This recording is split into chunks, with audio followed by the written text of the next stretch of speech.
Hello, Simon. Good morning. How are you doing? Morning, sir. I'm fine. Are you? I'm doing okay. I'm doing very okay. Well. Thank you.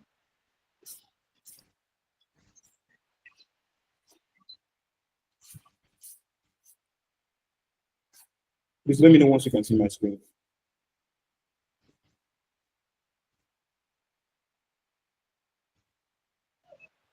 Yes, I'm seeing it. Right, lovely.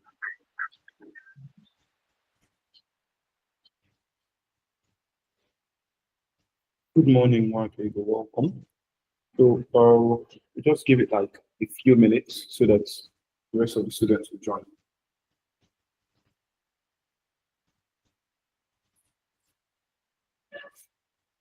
Thank you, Mark.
We're actually looking at say for those of you that were here during the lecture, web development comprises two parts. Okay, the front end and the back end. Now these are the major parts. And this is not to say that they are the only parts. Right? So for the duration of our course, we're going to be looking at backend development, start from the very basics, okay, and go all the way to really complex stuff. So stay with me. Now, I always encourage my students, whenever they have questions, ask. Okay? And raise your hand, you can interrupt, ask questions. Okay? Because as we keep going, there are places that we're going to get to, and if you don't ask questions, you might not understand anything at all. Okay? So our course is divided into two parts, heavy theory, heavy practicals. For today, we're going to be doing a lot of theory because you need to understand these fundamentals before we write any line of code. Okay? Because at the end of the day, I want to turn you into somebody that can speak the language, not just write the code. Okay? So you should be able to communicate with other developers. So what are we looking at today? We're actually looking at web architecture, front end versus back end. We look at the client server model. We look at HTTP protocol, and then we look at RESTful APIs. Now, when we talk about web architecture, there is a word that is quite important. That word is this word, rates. Okay? To give you an example, when someone goes to build a house, you don't just dig a foundation, right? You don't just start digging the ground straight up. Okay, you have to prepare. There has to be a plan. Even though with the way some houses are built in Nigeria, I'm not sure they've got a plan. They probably just woke up one morning and start putting stuff together. So web architecture has to do with blueprints, okay? And we can call it the blueprint that guides the interaction of components on the web. Now, what this means is when you see a website, okay? When you see a website, for instance, let us take a sample website and do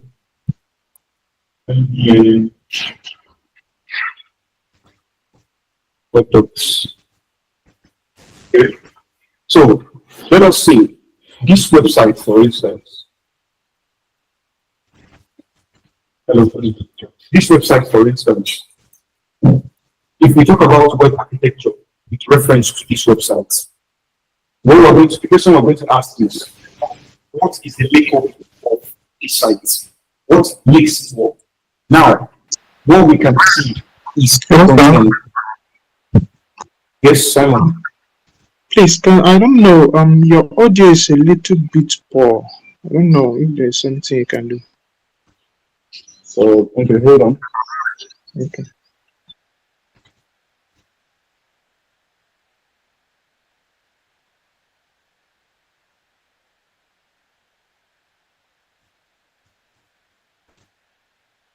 How is it now? Can you hear me better? That's very good. Okay.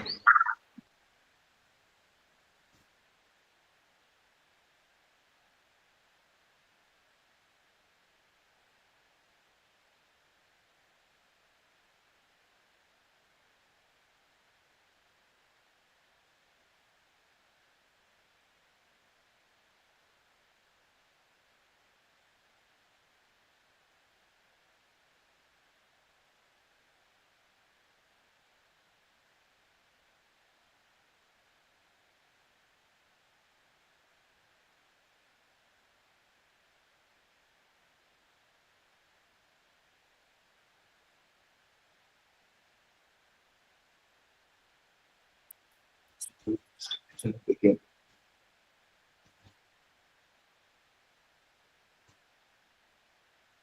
Okay. If those of you online, can you see my screen and hear my voice? Yes, sir. Okay. Cool.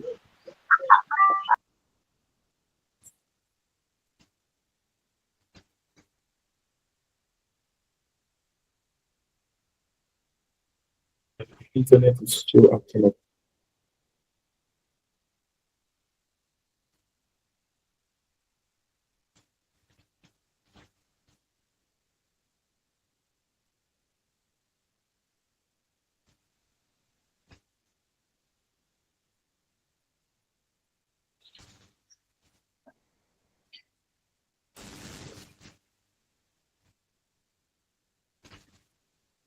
Just give me a moment to fix this internet.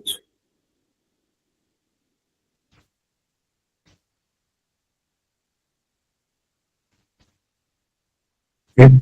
So what we're concerned about is not this layer, but the backend. Okay. Now, we've already said that. Web architecture is the framework of skeleton for web applications. Now, when we talk about the framework or skeleton, one thing is important to us: structure. Okay. Now, the reason why web architecture is called web architecture is because of the structure that it gives to applications. All right. And what that means is that when we talk about the structure, we talk about components. We also talk about layers. Now, if this were a software engineering class, when we going to describe these term layers, we would have a full conversation on what are the layers of applications. But because this is web development, we don't need very deep into it. It's not our business. All we need to be concerned with is this front end and back end. Now, this after today's class, this is the last time you're going to see this. Okay, so pay attention. Backend is going to be referred to from today onward as what? Server side.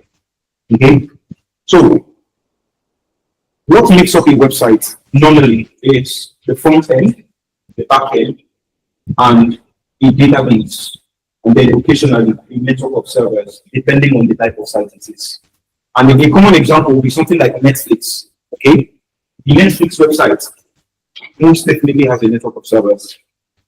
And the reason why it's going to have a network of servers is that you have different persons from different places in Nigeria, or rather across the world, trying to access it.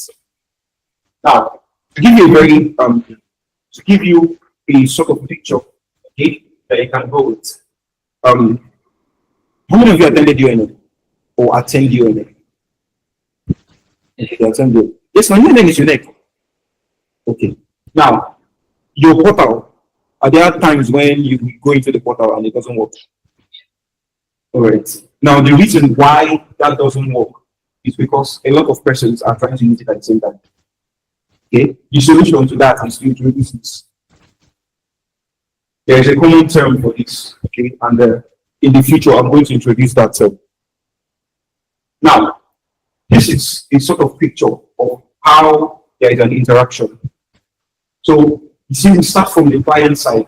Now, if you pay attention, you notice that the client side is not the laptop. Can you notice it? That the picture here is not your laptop. The picture here is what? The browser. So the client on your system is not your laptop. The client is what? The browser. Okay? So typically, what happens is the front end, which is the presentation layer, sends or requests information from the backend, which is the business layer. Now, the backend can comprise both the business layer and the data layer. Okay? And then from the backend, requests can now be made to either a database or a third-party software. Now, to give you a visual example, let us say that we want to build a bank application. Okay?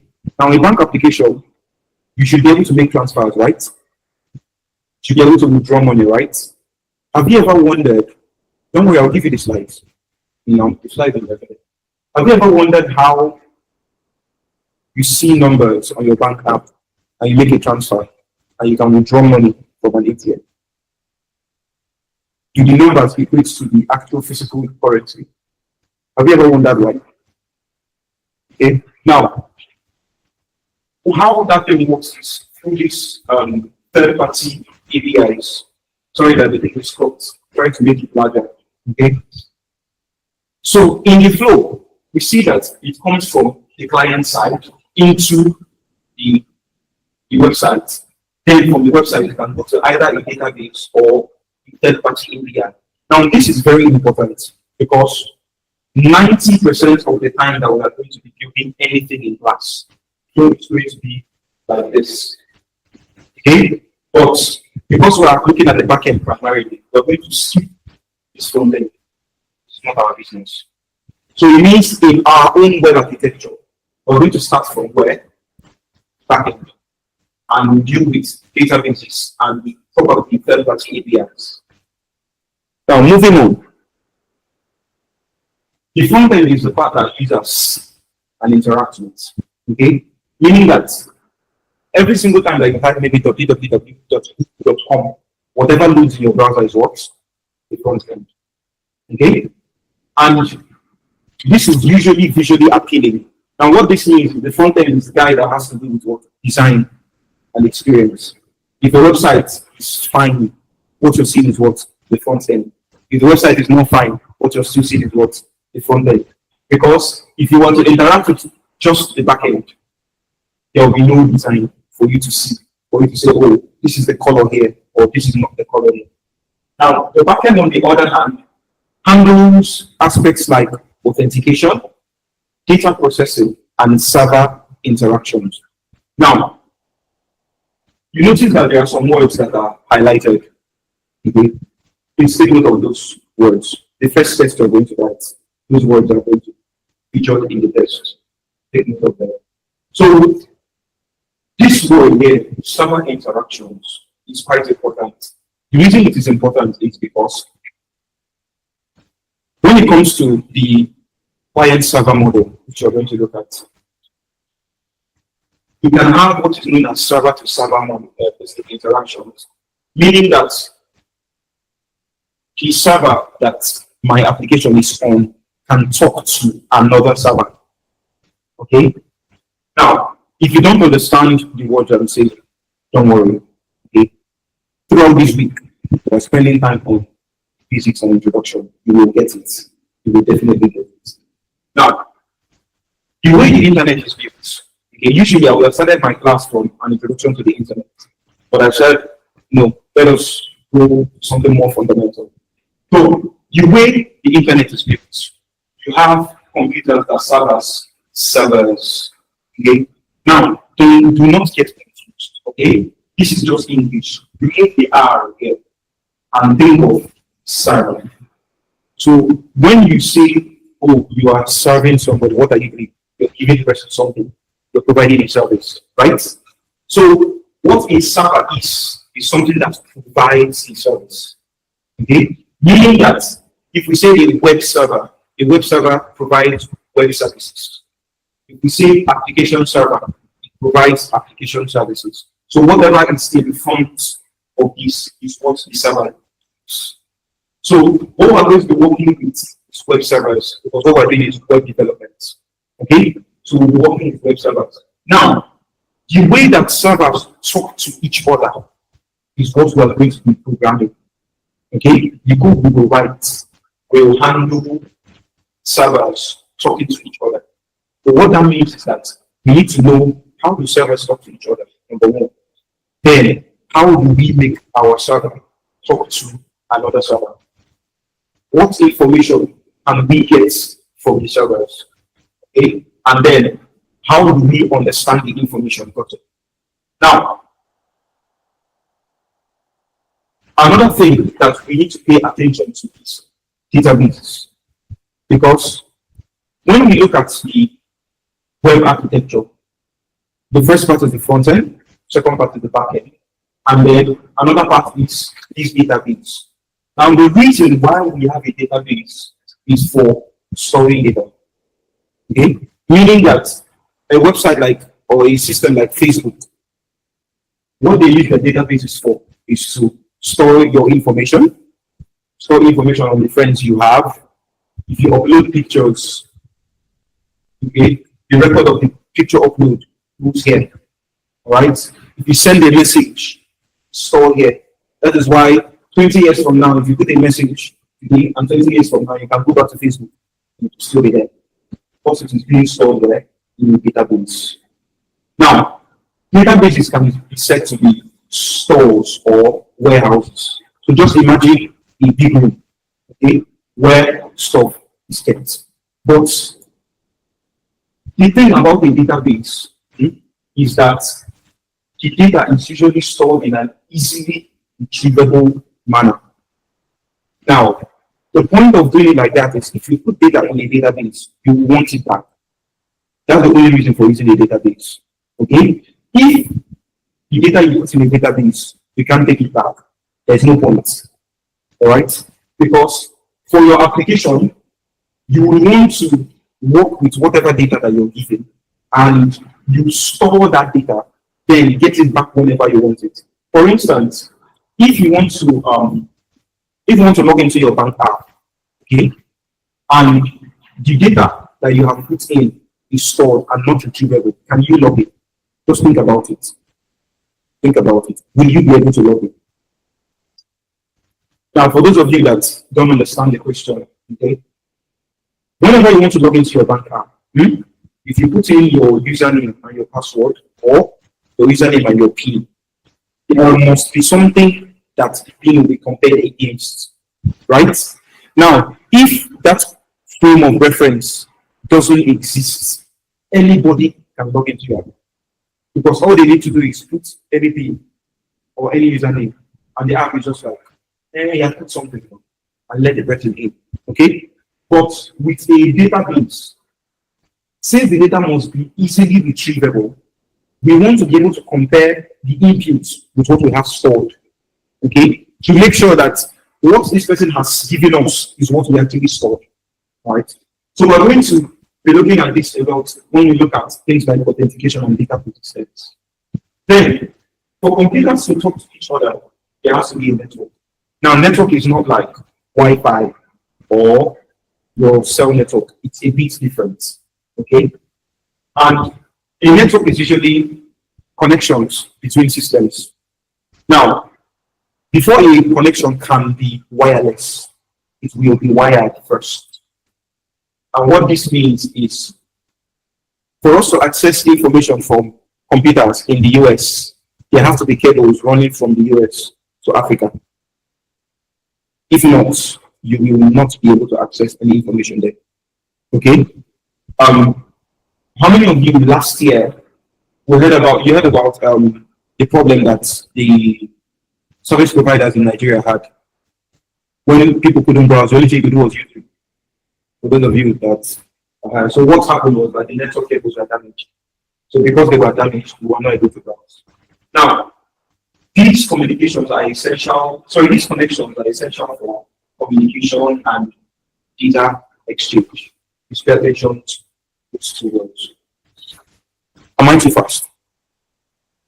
All right. So moving on. So we've already seen that databases store and manage data, ensuring that applications deliver relevant information. Now, the next important piece of this puzzle is that databases differ on the type of information to be stored. Now, where this is going to matter to us is depending on the type of application we want to do. The database that you're going to use for an application that stores, let us say, location information, okay, is going to be different from the database you're going to use from an application that is going to store information on sales. Now, it is not like you cannot use a single database for this, all right? But usually when databases are built, they are built and optimized for a particular function.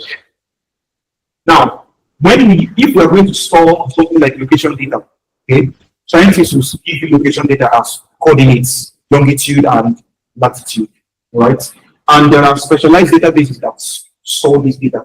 This type of information is called geoinformation or geospatial data. So there are databases that is what they do. Okay, now what this means is that if we are going to build an application that is a mapping application, it means the database will use to be a geospatial database because the information will be stored will be what? Geospatial data or longitude and latitude. Now, what this means is that when you're making up your mind on the type of database to use, the question you should ask yourself is what type of data am I storing? Okay? When you answer the question of the type of data you want to store, then you can answer the question of what type of database. Now, there are different types of databases, and as we progress in our course, we will see them. Now, the goal of this architectural design is this word, scalability. Scalability means that the system should function perfectly when one person is using it or when 1 million persons are using it. Okay, this is very important. Now, what this means is when we are going to design an application or rather the backend of an application, because scalability, a lot of the work usually is on the backend, and don't worry, it's not too difficult. Okay. Now, whenever we're going to be defining or designing an application, the question we should ask ourselves is how many persons are going to use this application at a given time? Okay. To give you an example, imagine an application like Twitter, for instance. Okay, you can have as much as 50 million persons tweeting at the same exact time, and scalability is going to be a very huge concern because the question we're going to ask is, since we've got as much as 50 million persons typing at the same time, how will these 50 million persons store the data? Because whenever you make a tweet, it has to be stored somewhere, right? So that means that the speed at which it is stored and the speed at which you can access the internet will determine how quickly you're going to get a response. Now, this conversation, when it comes to scalability, a lot of things will go into it. We're going to have a conversation on latency. We're going to have a conversation on network availability. Now, the reason why you would have these conversations is because you want to be able to make sure that if there is a problem on the application, it should not come from your end. Okay? Now, what this means is the type of server that you're going to use is going to be very important. Because if people that are using your application are in Nigeria and your server is in South Africa, do you think there will be a significant time between requesting for data and getting the response? I think so. Now, because of scalability, the best thing to do would be to bring the server where closer, to have it closer to you. Okay? Because you want to reduce that time. Because the thing is, there is always an amount of time that passes between when you make a request for data and when you get it back. If you type in, for instance, if you type in google.com, okay, let's just do that.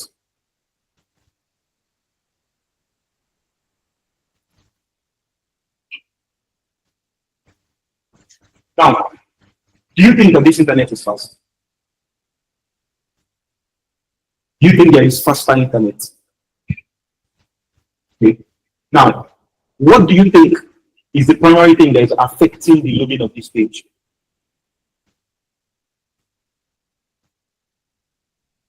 Don't just say network. There's a specific word for it. You say what? Latency. That is what is affecting it. Okay? Latency is the time between when I typed google.com and the time when the page actually loaded. Okay? When you build a web server and the web server is on your laptop and you make a request for data, immediately you're pressing enter. You see the response is coming to read. Okay? But if you move the server to another laptop and you're connected with that laptop over Wi-Fi, the speed begins to reduce. Okay? Now, if we are designing our application to be scalable, it means that if 1 million persons are accessing our website at the same time, will the speed reduce? Yes, now it has to reduce. If it doesn't reduce, it's magic. It's magic that you're doing. It has to reduce. But then the question you should ask is, how do the big corporations do this? That's because this www.google.com that we just did, I am probably among thousands of persons that did it at the exact same time I just did it. But we noticed that it didn't take time to load. Now, the reason for that is they have built their system in such a way that the closest server to us now is the server in Lagos. Okay? So, Lagos and South Africa, which one is closer? Lagos. So, because the closest to us is in Lagos, see the brilliant thing that people like Google have done. They have taken this page, the way this page is, and they have put it on the server in Lagos. So that when you type www.google.com in your browser, instead of it requesting the information from South Africa or from the US, it requests it from Lagos, and you have it almost immediately. If you have faster internet, sometimes you might still be typing .com and the page has loaded. If you have faster internet. Now, at the end of the day, with scalability in mind, whatever we are designing has to handle the amount of users we want it to handle. And we should always give room for more users, because if we design our application to handle 5,000 persons, we should actually plan for it to handle 10,000, not 5. The reason being that sometimes at that moment that you are expecting 5,000, you may get more or you may get less. And what I'm trying to say is, when you're planning an application, don't ever plan with absolute numbers. Plan with a percentage or an estimate. Meaning that if you say, oh, this application is supposed to take 10,000 persons, you build it to handle 20,000 or 100,000. Okay? And all of the conversations we're going to have about scalability, it will be they won't be difficult things to implement, okay? Because as the application grows more complex, this concept of scalability will get bigger. But then for something simple, if you're building a to-do app, okay, you don't need to give it resources that will handle something like Netflix. That's overkill. Okay, you can give it something simple because a to-do app, you're not going to have billions of people using it at the same time. Now, the architectural design also has to emphasize security because there is no point in us storing our information somewhere if it is not secure. Now, when we talk about security, we would look at concepts like authentication and authorization. Okay. Now, authentication, to just give you an overview, is to answer the question, who are you? Okay. If I say I am a student, I have to show proof. Okay. That's the question authentication is answering. Authorization is what authority do you have to do what you want to do. Okay. If I were the president of Nigeria, you know, as I'm standing here, they're going to be like guys carrying guns outside. They'll probably just block all these windows so that nobody can shoot me from there or from here. I don't think our president has that level of security. But then, if I were just a regular software engineer, which I am, you're not going to see anybody. Nobody knows me. Nobody is going to look for me to kidnap me or something. Okay? So, basically, whenever we are building applications, we should focus on this and this. Meaning that in the code that we're going to write, we will write it in such a way that anybody that does not have the right credentials should not access it. Okay? And then anybody that does not have the right permissions should not access anything that they are not authorized to access. So going forward, these systems now come together to present the fonts that modern users see and interact with.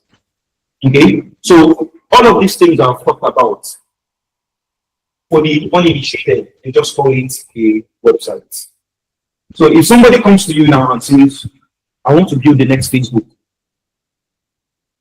you know, the conversations that you're going to be having is, okay, how many users are you expecting to have in 2 months, 6 months, 1 year?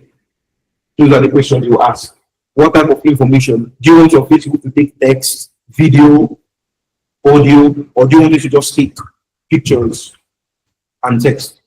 So depending on whatever it is that you're going to be storing, okay, or whatever it is you're going to be implementing, that will determine how complex the system is going to be.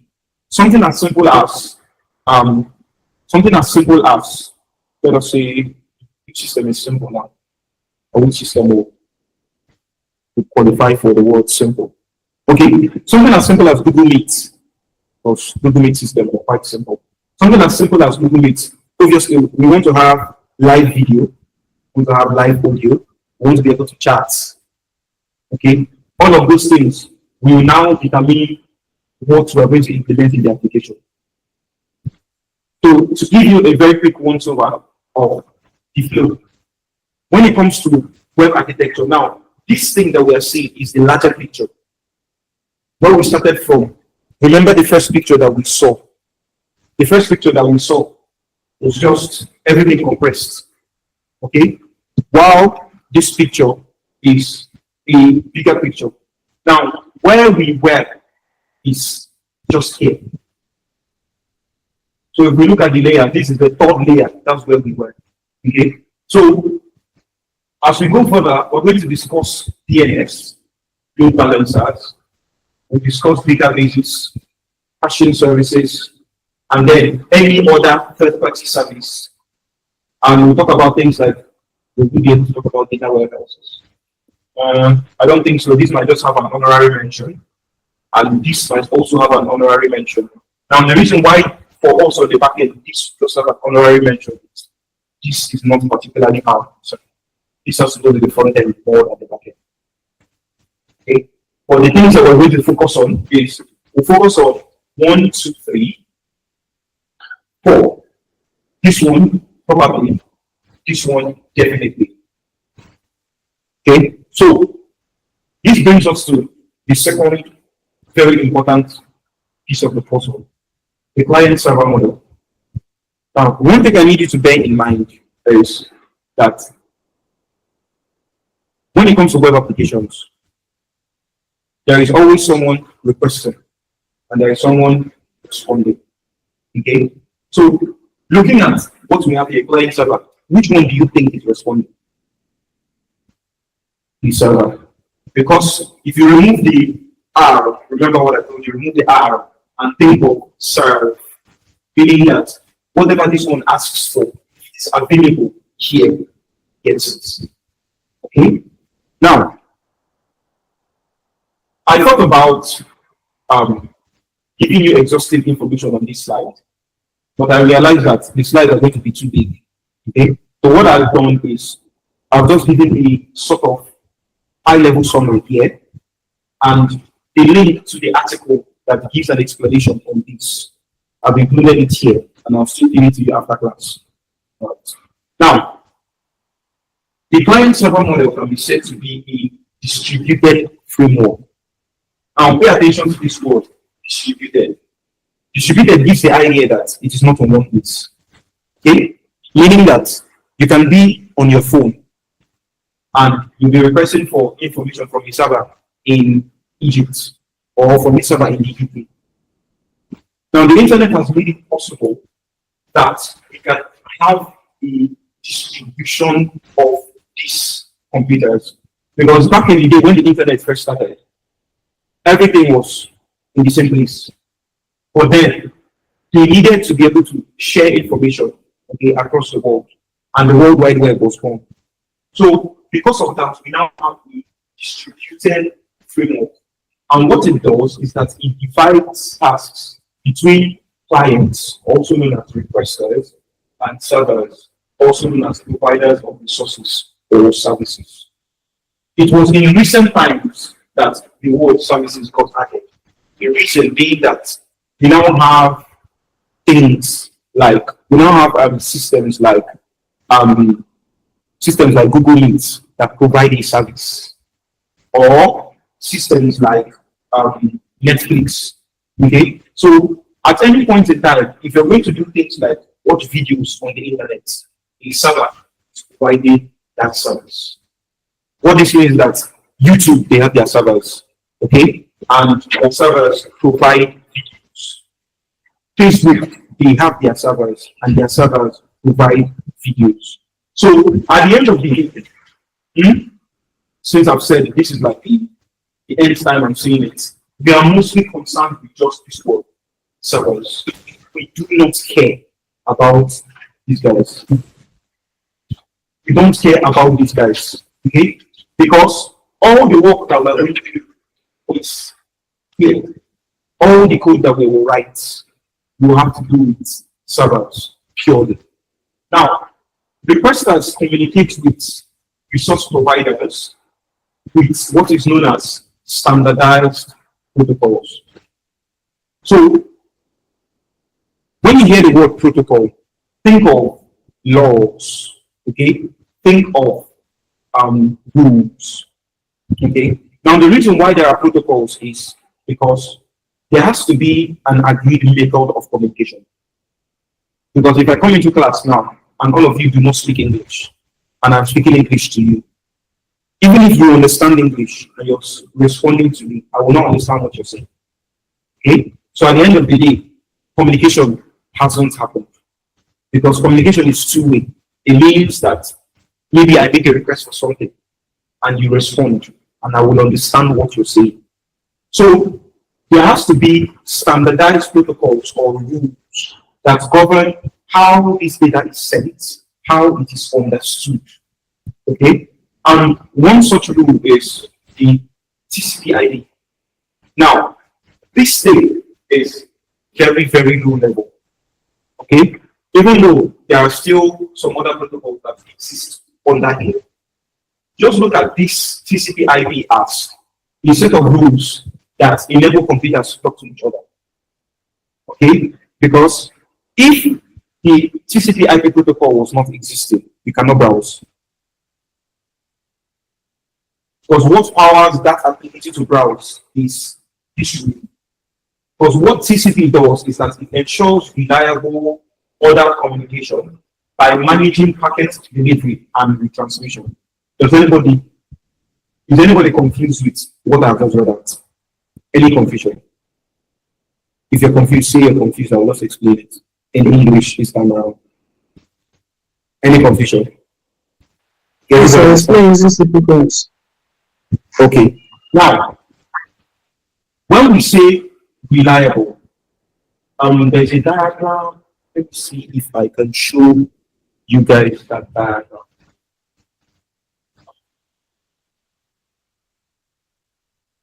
Okay, yes.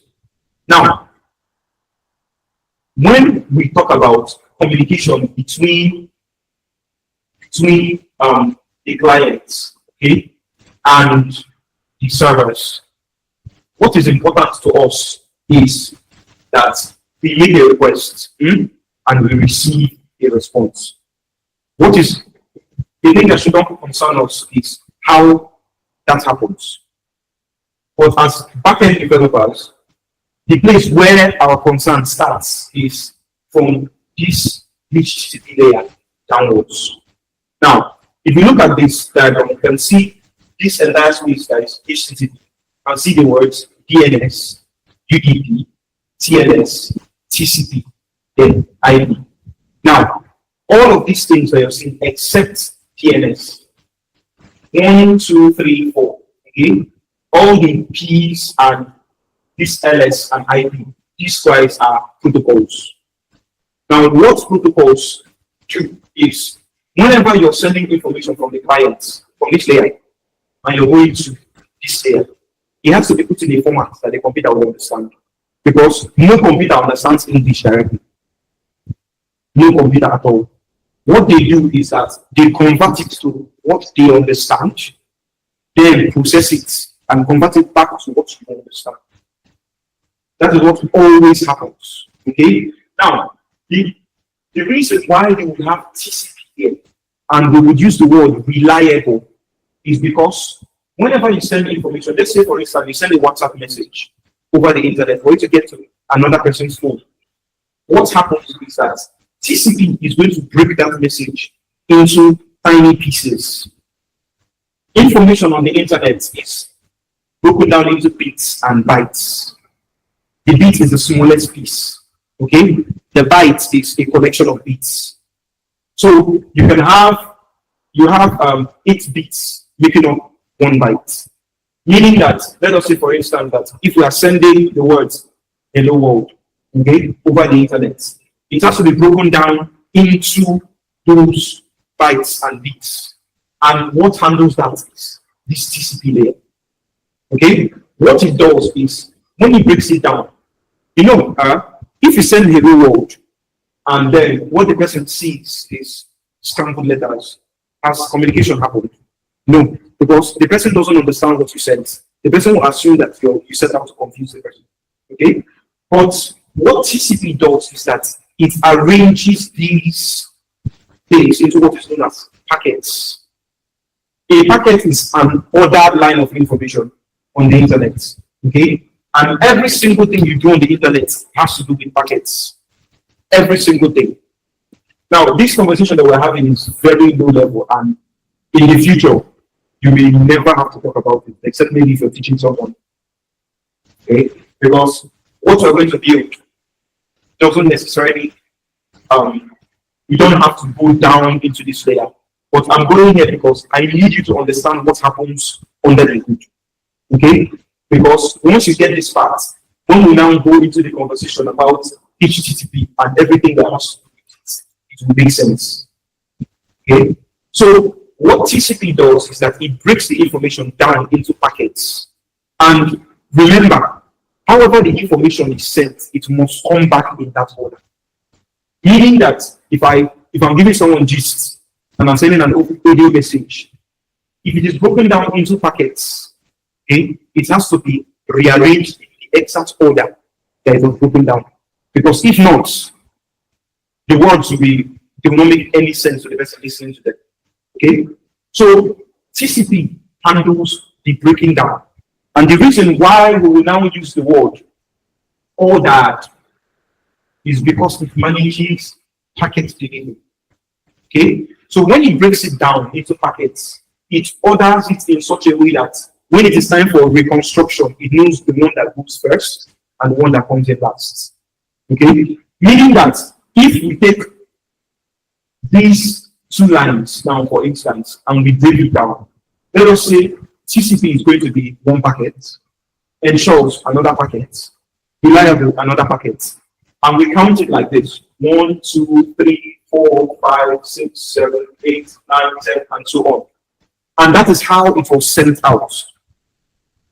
When it is coming back to the person that is going to read it, they have to come back in an order that the person can read it. Meaning that, which one do you think will enter first? Exactly, TCP will enter first. Now, the reason why it will enter first is because of this word, ordered. If it was not ordered, it will enter in any order and then be arranged. Okay? So TCP will go in first, and then what the application is going to do is the application will check if there's still information coming in. If there's still information coming in, it will not begin to piece it together. Wait for all of it to come in first before it pieces it together.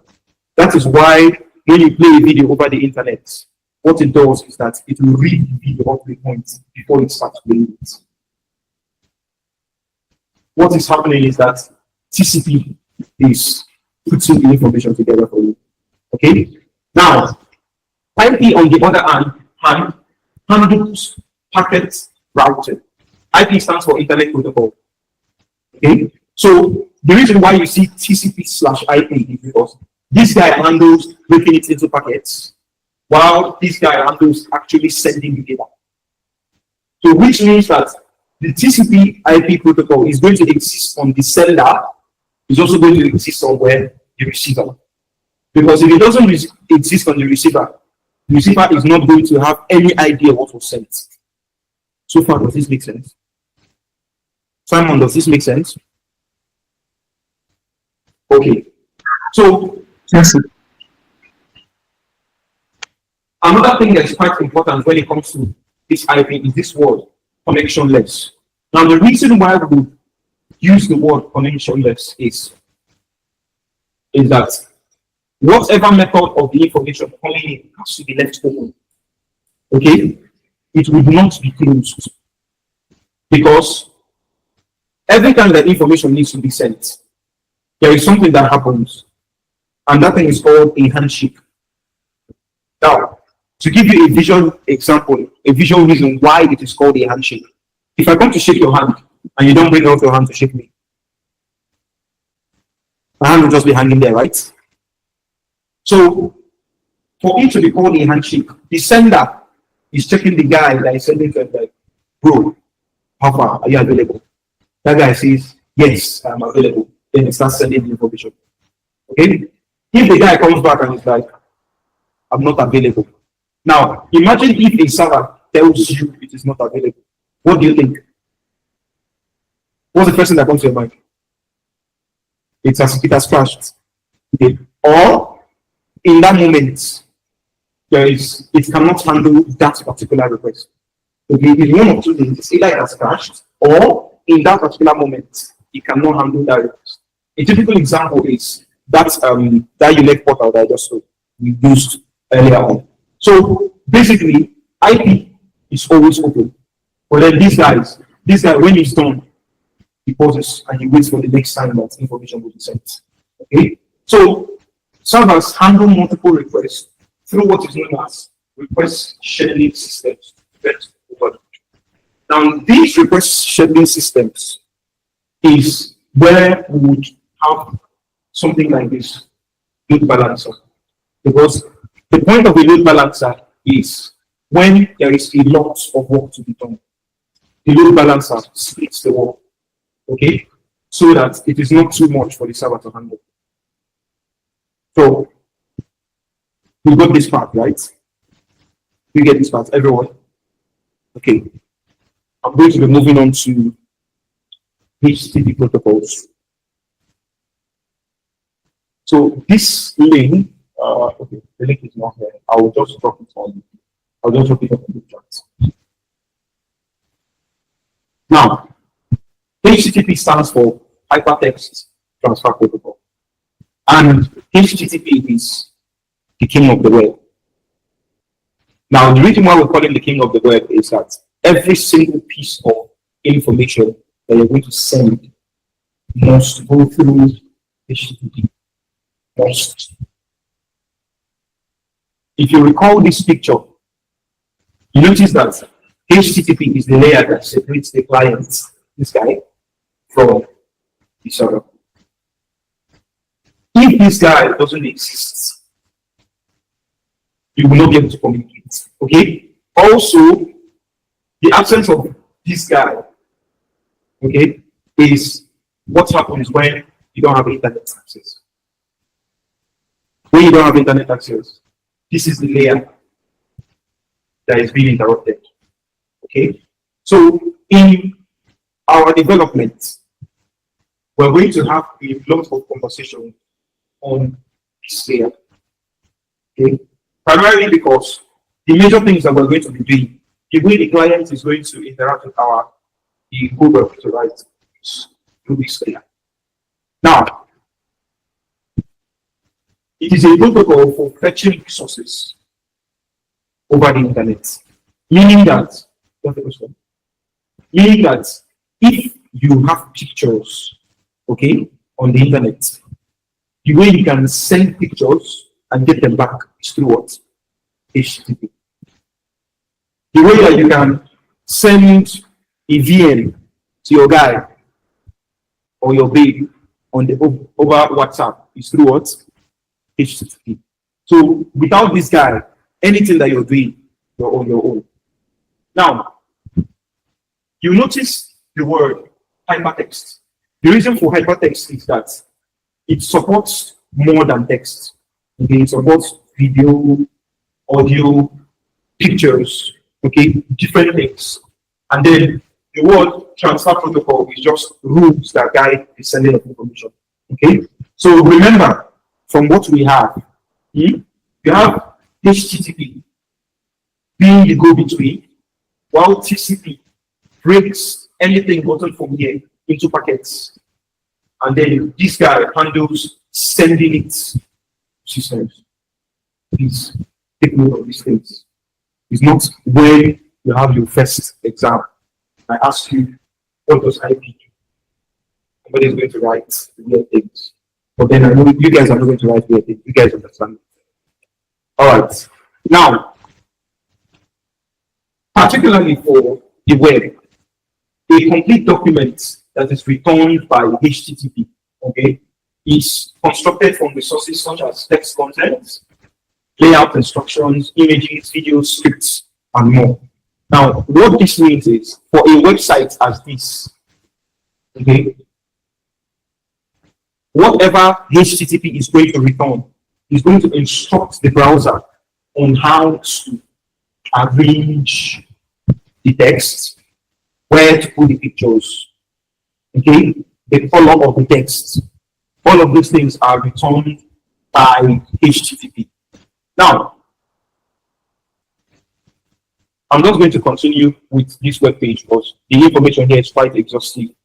So there was no point in copying for yet. So pay attention to this picture. You see this web document and what makes it up. We have an advertisement here, for instance. We have a video here. We have images. Okay. Now, when you request a web document, how you request one is by simply typing the address, okay, or location. Now, to talk a little bit about addresses, how computers talk to each other, okay, as we've seen, is through this IP layer. Now, see the problem. You know, the way we human beings, we have names, okay? So, if I call your name, you will respond, right? If I call you a number, will you respond? If I call you a number, would you respond? No, because it's not your name. But the way computers talk over the internet is by calling numbers. Now, these numbers are called IP addresses.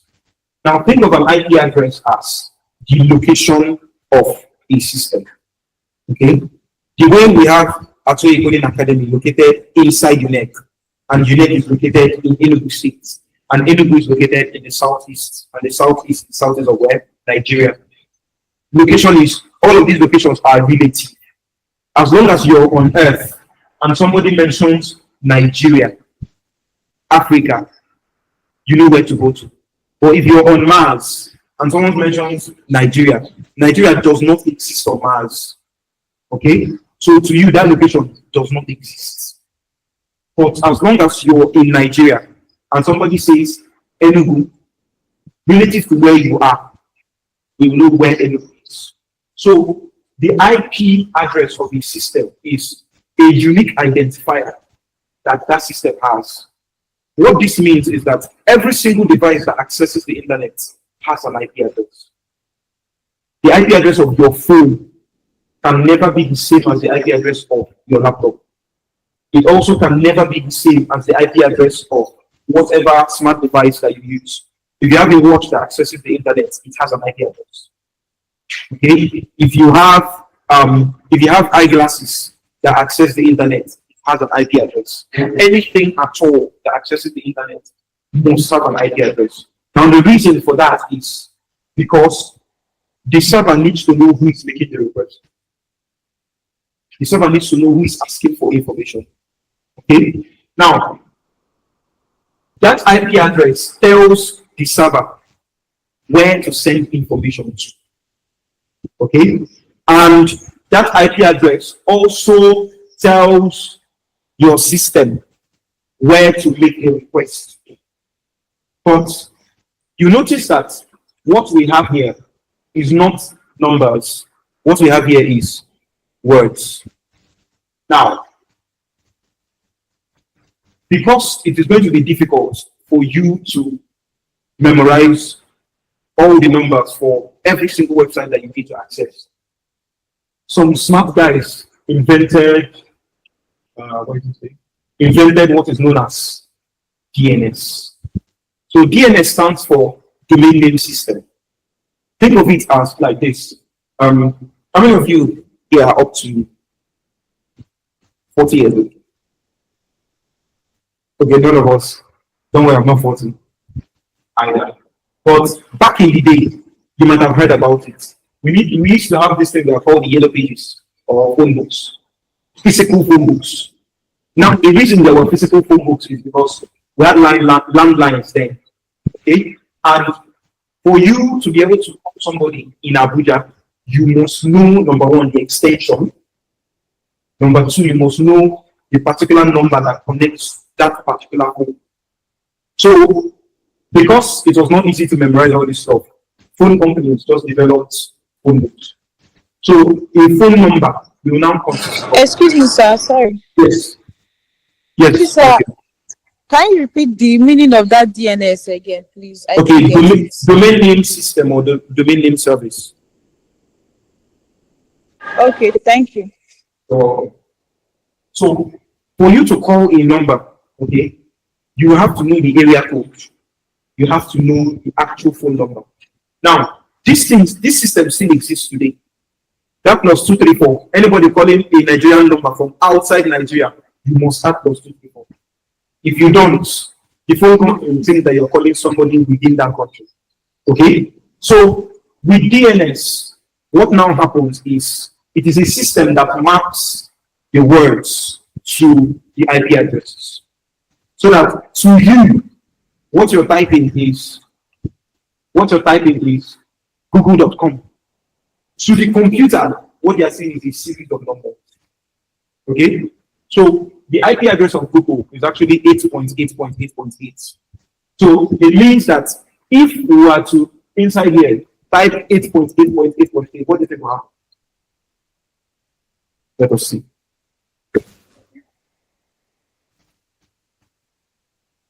So you notice what is happening. See where it took us to the Google public DNS. Because what we're now looking for is we're no more looking for a website. We're looking for what? the IP address. Does this make sense? So what this means is that if I write code and put it on a server,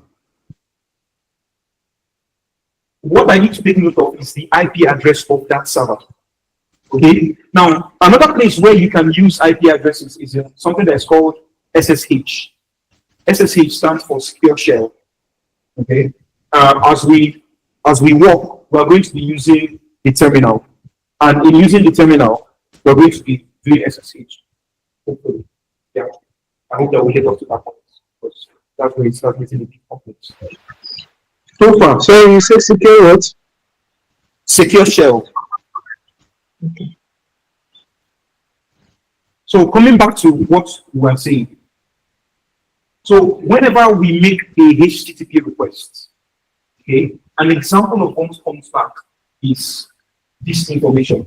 And we notice that this web page, it comprises text, video, images, and then maybe data that changes, because ads can be videos, can be text, can be pictures. Okay? So it means that that request that we make, if this is the response, it means that we are telling the server, we want this information. The server says, okay, here is the information that you need. Now,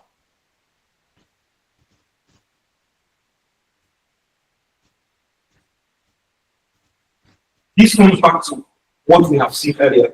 Remember that I showed you this HTTP layer here, and we now have TCP, TLS, DNS, UDP. Now, HTTP sits on top of TCP or TLS. Now, the more commonly used one is TCP. That's the more commonly used one. But what I want you to have in mind is think of a pipeline, okay, that has stages. The first stage is the HTTP stage. Okay. The second stage is the TCP stage. The fourth stage is the what? IP stage. When it gets to the IP stage, it has actually accessed our servers. And this happens every single time. That means that on your phone, once you type google.com, the first thing that happens is information is sent over HTTP, then through TCP, then it gets to the IP layer. Every single time. Every single time. Okay. Now, HTTP-based systems work like this. Okay. So we have a client, we have a proxy, and then we have the server. Now, proxy stands for anything that is going to come in between the client and what? Server. Every single time. So what this means is that since I've told you that the proxy is anything that comes in between the client and the server, looking at this diagram, where is our proxy? Okay, this is one. Where is the second proxy? Okay, where is the third proxy? IP. Exactly. So it means that whenever information is passed, it goes from our client through all of those proxies before it gets to the server. Now, what is important? I wish I could take out these Japanese. Hold on. Let me turn it off so that you guys will see it in English.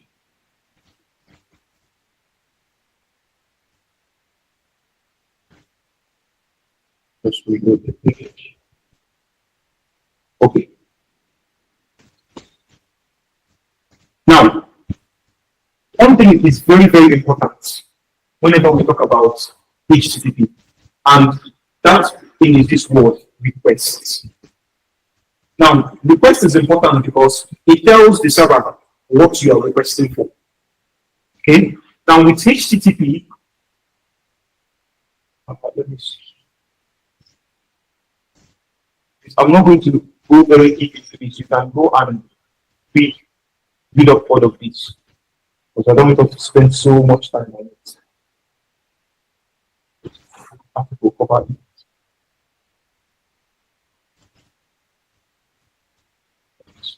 All right. Yeah. So whenever a HTTP request is being made, we need to know what is the method, then the path, and then the protocol version. Now, this last part doesn't concern you. Your system will handle it. Okay? The part that concerns you is the method and the path. Okay? So this method is also known as a verb, meaning that when you see the word get and you hear get request, get means that you're collecting something. That's as simple as that. Then there are other ones, okay, that make up the methods. We have posts, we have options, we have head. Now, options and head, they are not your concern. Just know about them. Okay, but you may never consciously use them. The one that we use get, we use post. There are other ones that include delete, put, okay, or patch. Now, get means you're what? Collecting something.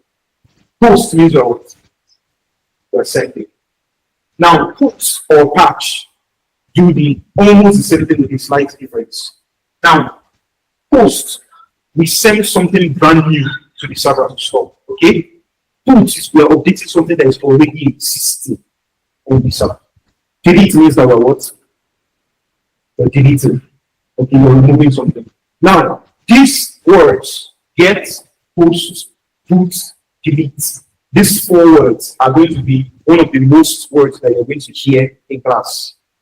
We'll come to class and we'll say, oh, we're making a get request, or we're making a post request, or we're making a put request, or we're making a delete request. So put these words in your head, understand what they mean, because they're going to be the national anthem in class. Now, coming back to this picture, when you look at, when you hear path, path is who we are requesting the information from. Okay? Now, see, for instance, see this address bar. See where the first slash starts from. Okay? We have this guy here. Whenever you see this thing, anywhere you see it, it stands for the protocol. Every single place you see it. Because when you start using databases, you're going to see this, at least for MongoDB and for Postgres. You see this. So anytime you see this, always know that this first words before the colon is the protocol. Okay? Always know that. Then this guy is the domain. Now, the reason why we call that domain is where the data lives. Is it called that, or another word for it is host. So the place where the data lives is called the domain. Meaning that if we want to look for this information on HTTP, okay, the first place that we should go to is to go to developer.data.org. When we get there, we now ask, where can we find this information? And the server directs us to the place where we'll find it. Now, these remaining things here are what make up the path. Think of path as folders, okay? You know, on your laptop, you have folders where you put stuff inside of. So if you want to take out that stuff, you have to first open the folder, and copy whatever it is you want to, or open whatever it is you want to. So look at this path as folders, okay? So you have the first folder as this ENUS.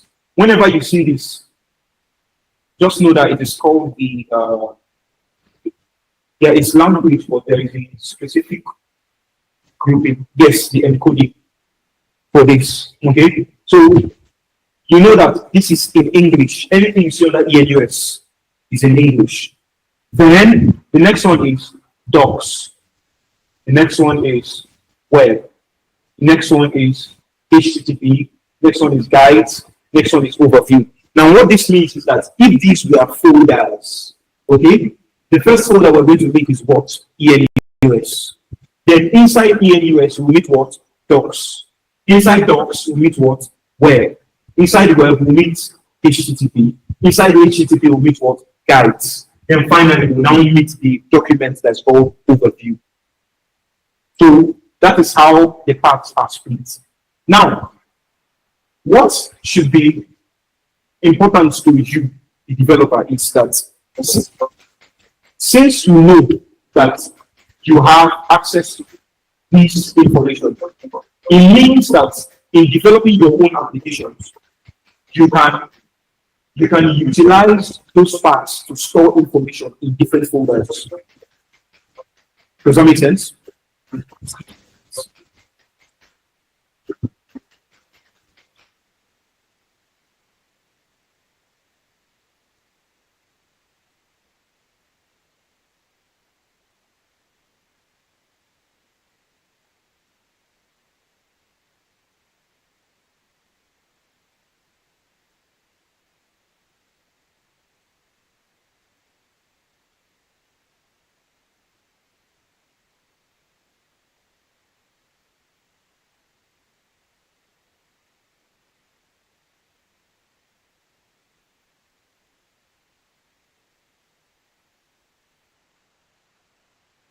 Hello, sir. It's Hello, just sir. a moment. I'll be with you. Yes. Okay, okay.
All right. Very nice.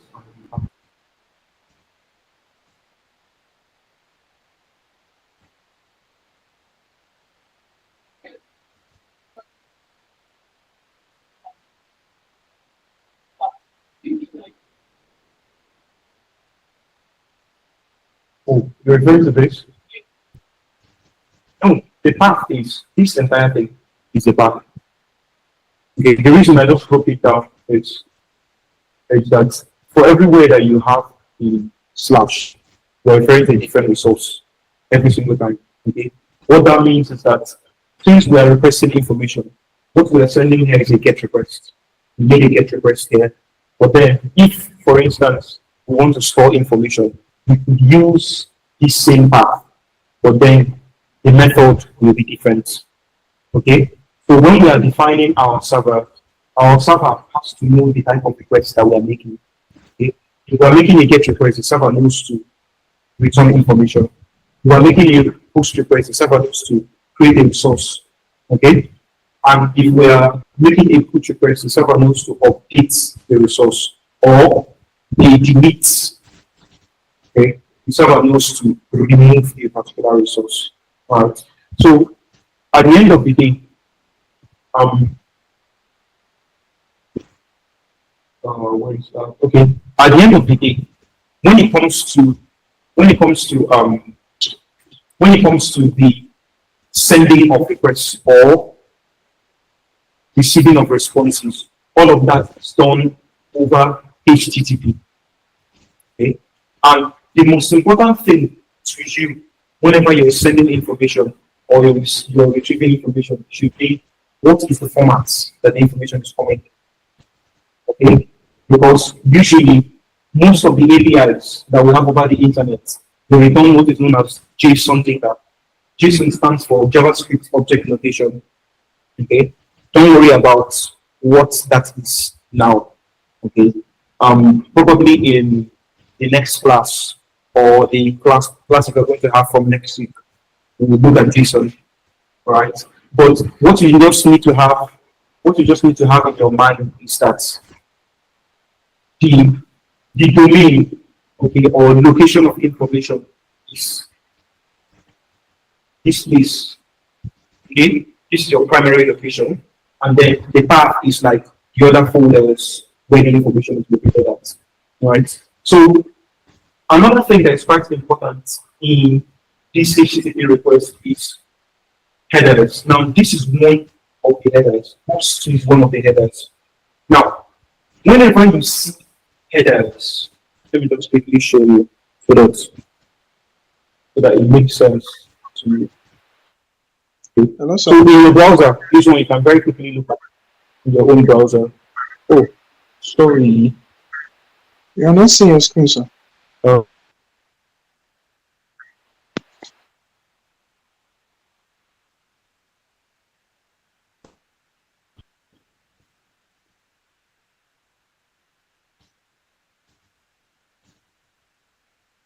all right. Someone can you see my screen now?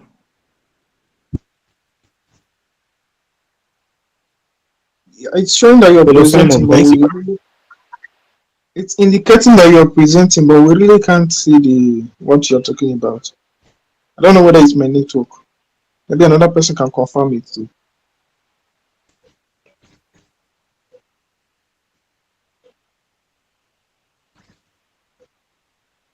Okay. What about now? I can see your screen, sir. All right. All right. Thank you. Oh, Okay. Simon, can you see my screen? maybe it's my network. Maybe it's my network.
Please, are we still here or am I disconnected?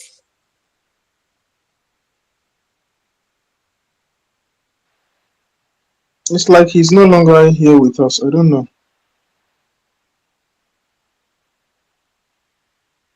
Okay, he's back. Okay, sorry guys, I didn't even realize that.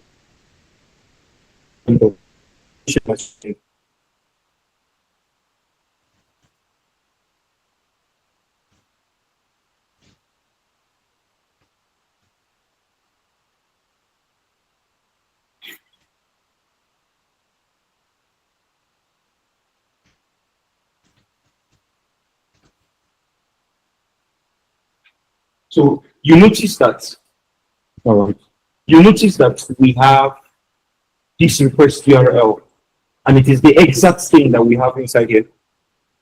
Okay, and then next thing I want to show you.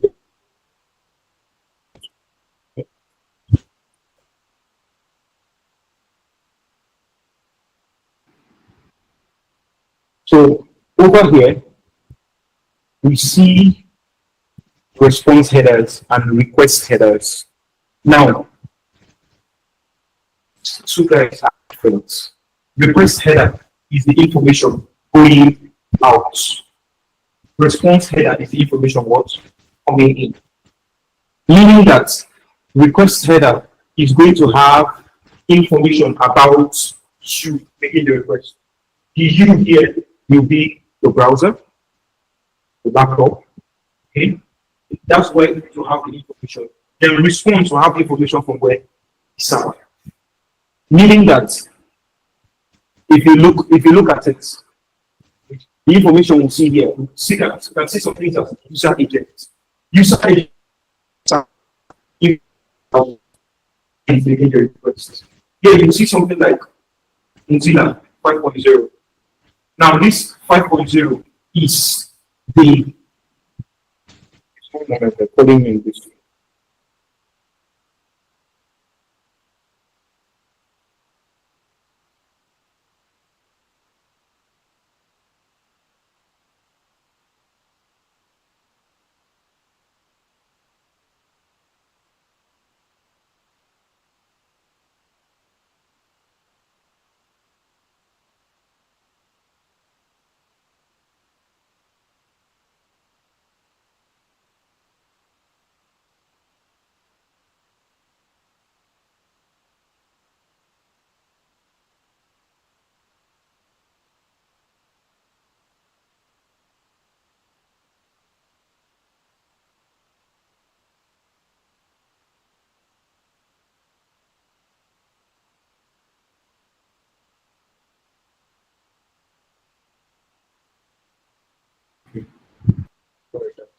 So we see information like Mozilla 5.0, Macintosh.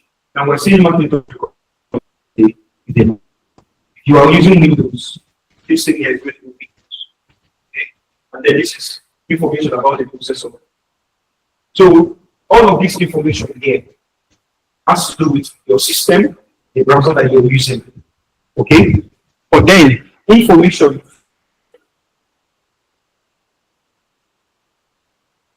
is information from the server. Okay? And all the things that it wants to send back.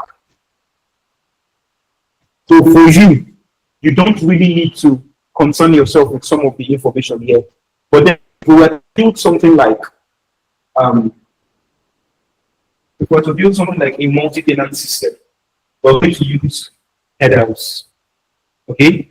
When we look at authentication and authorization, we're going to look at two methods, and both of them have to do with headers. Okay? So what you just need to know is that headers is any extra information. Okay, any extra information that comes back with the request. Those are the headers. All right. But then most of the times, whenever we make requests, the headers are not the things that we're looking at. What we're looking at is things like status code, okay, things like status message, and then if there's any data that comes back. Now, to give you a to make it easier for you to get, hold on. Let me just show you guys this.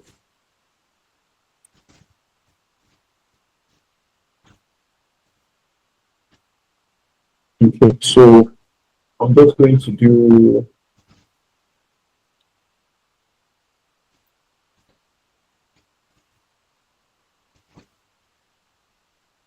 then I'll stop. So see what is going on here. This just